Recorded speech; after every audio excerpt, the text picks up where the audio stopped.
Hi guys! Ayan po ang model house ng Pagsinag at Pasinaraw dito sa Barangay Naik. So, ngayon po ay palabas tayo sa Hillsview. Titingnan po natin kung ilang oras or ilang minuto ang biyahe palabas kapag nakasasakyan. So, as you can see po, marami pong talipapa sa gilid, may mga gulay, isda. Papasok po yan sa Ciudad Nuevo. And ito naman po ay papasok sa Pasinayan Northeast, Pagsinag. So ito po papunta sa Hillsview Highway, sa may Antero Soriano Highway, doon sa may Police Station Naik. So titingnan po natin kung ilang minuto po ang ating biyahe kapag traffic, kagaya niya marami tayong kasunod. Madadaanan din po natin ang elementary school ng Hillsview. And ito na nga, papasok na tayo sa Hillsview subdivision dahil ang kalsada po ay ginagawa. Kaya dito po tayo makikiraan. Dito na po tayo sa loob ng Hillsview subdivision dito sa Timala, Naik. Nandyan nakalagay. Sayang ang paggawa, napunta dun sa labasan. Yan, talipapa. Ayan guys, ang chapel ng Hillsview. Ganda na pala yung bagong Hillsview. Axeya, bagong project nila. Dito pala ang gate nila. Kaya talagang naka-open dapat ito. Ayan po ang bagong project ng Axeya. Ayan. May nakalipat na. Halos katabi lang po yan ng Pasinaya Hilaga na gagawin for future development. And ito na nga, si Felix ako ay sinisip-sip. Kinakain niya yung kamay ko.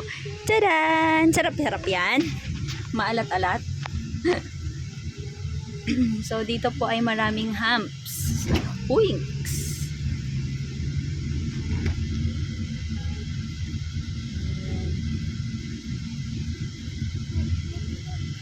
Hindi ko i-stop yung aking video para malaman ko kung ilang minuto palabas hanggang Hillsview Highway. As of now, it's 2:49 minutes. Ayan po ang aking CJ boy. And ayan ang aking Papa Tart. Nagda-drive. Hello po sa aming mga kasabahay. Grabe yung sip-sip ni Felix. Nay, buang bata ba to? Kikiliti ako. Sinisip-sip niya yung kamay ko. Yan. Excuse me everyone.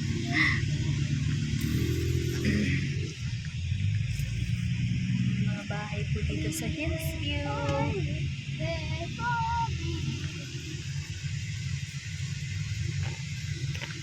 Ayan po, walang nakatira. Tas ang daming papaya. Daming tanim na papaya.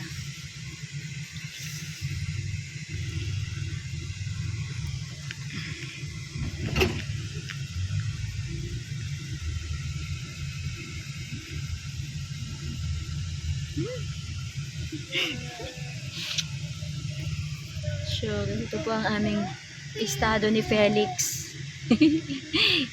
Palabas na po tayo sa another gate ng Hillsview Royal dito sa Timala, Naik, Cavite. Ayan po yung kanilang other Hillsview Royal na subdivision, magkabilaan po. And now we're heading po sa elementary school ng Hillsview. Ayan po, yung nakikita po ninyo ngayon. Ayan. Malaki na po ang school. Di kagaya ng dati. Sobrang liit lang. Ayan, yung mga nanay na sumusundo. Nakakakiliti ka, Felix. Ayan. Ayan po, sa mga nagtatanong na client kung mayroong school na malapit sa Pasinaya, meron po. Ayan po yun. Pwede naman pong lakarin para sa mga matyaga. And meron naman pong mga service na tricycle.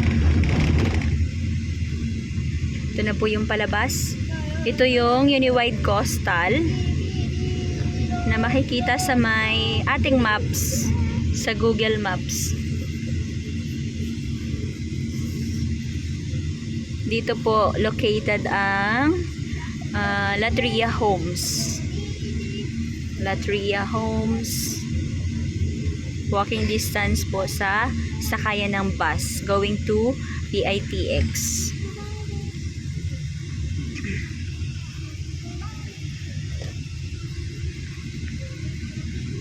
As you can see po, maganda yung daanan, maluwag. Tapos dyan sa gilid-gilid na yan, may mga panindang prutas. Ayan po.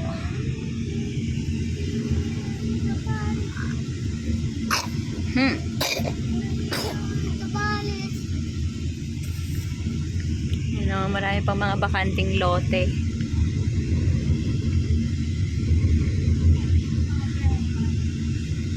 Inuubo ang aking baby Felix. Inuubo at sinisipon. Nasa 6 minutes and 27 seconds na po tayo. Malapit na po tayo sa highway.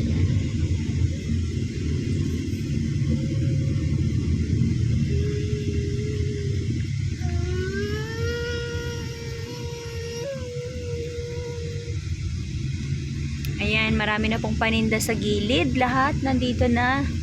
Hindi mo na kailangang lumayo pa. May barber shop, may motor shop, may mga ukay. Ayun, may mga plants for sale. Nandun po yung Latria Homes. And ito ay pabahay. Yan, sa pabahay din yan. South Morning View. Ito yung another gate ng South Morning View Subdivision. And yes, nandito na po tayo. Malapit sa may highway. Natatanaw ko na po ang highway. Sakayan ng bus going to PITX or Pasay, Manila, ganon. So, one ride lang po. Papuntang EPSA and SM Rosario dito din. Ayan, maraming paninda. Ayan ang tricycle po. Pilahan ng tricycle. May bakery. And yes, andito na tayo sa may Haro Pawn Shop. Katabi ng Naik Police Station. Ayan po yung Naik Police Station. So, ayan po yung papuntang Manila. And this way naman po, papunta sa bayan ng Naik, Cavite. Okay, so nasa 8 minutes and 17 seconds po. Dito na tayo sa highway from Model House ng Pasinaya. Thank you!